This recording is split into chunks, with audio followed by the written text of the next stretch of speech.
I really and truly do believe that films have the power and ability to change the world in which we live. Would the SNP be ruling Scotland were it not for Braveheart? Would SeaWorld be heading towards bankruptcy if it weren't for Blackfish? Will Cowspiracy turn me into a vegan like my friend swears it will?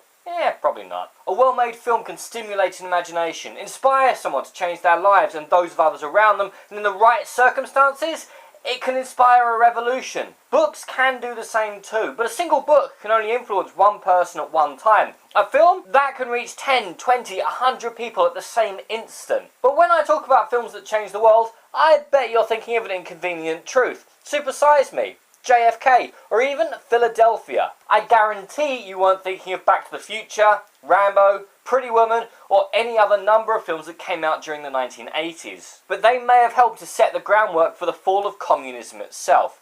Let me set the scene. 27 years ago, David Hasselhoff had not yet single-handedly knocked down the Berlin Wall with the help of a talking car, and the Cold War was still going strong. And one of the countries that was on the communist side of the Iron Curtain was Romania, a country of 20 million people, and since it also includes Transylvania, probably a few vampires as well. Between 1967 and 1989, Romania was under the rule of Nicolae Ceausescu, a former cobbler with a mere 4 years of formal education, and to begin with, his rule was relatively liberal, but after visiting China and North Korea, he decided to build a cult of personality and instigated a period of extreme repression. Foreign films were banned, extreme rationing was imposed, and his secret police, the Securitate, was one of the most ubiquitous and brutal secret police forces in the world. But much like with prohibition, banning films didn't make people want to stop watching films. And as such, an enterprising businessman known as Theodore Zamfir spotted an opportunity. He would smuggle in films from the West, have them dubbed over, copied, and then sit back and make more money than he knew what to do with. To that end, he recruited a woman named Irina Nistor, who would come to his house, sit in his basement, and over the course of several years would dub over 3,000 films. And over that time,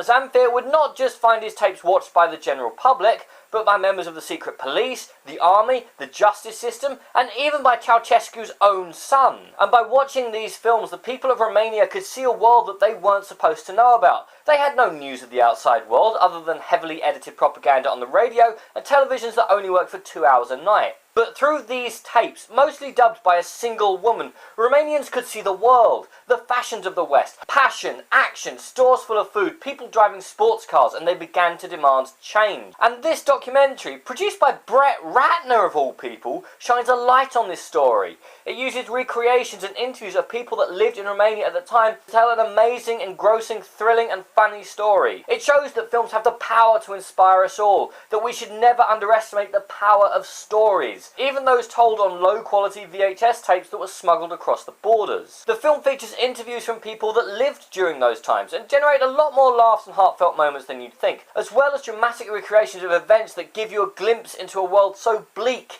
it makes the lives of others look like a heartwarming romantic comedy. Chuck Norris vs. Communism shows people risking their freedoms and possibly even their lives for the ability to watch films. Something that these days anyone with a basic internet connection can do in seconds. A right and a freedom so basic, I bet you've never even thought about it. But this film shows us that one man, one woman, a few video recorders, a microphone and a set of headphones can help bring down even the most tyrannical of governments. If you only see one documentary this year, see this one. If you have any interest in learning how powerful film can be, see this film. If you want to know that even in the darkest of times there can still be hope, watch this film. In short, see it now. Or do you want to disagree with Tom Hanks like the monster you are? But what do you guys think? And what has been the film that has inspired you the most to make a positive change in your life or the lives of those around you? Comment below, let me know. I'm Daniel, this has been a Dunking. If you've enjoyed this video, please like, share and subscribe.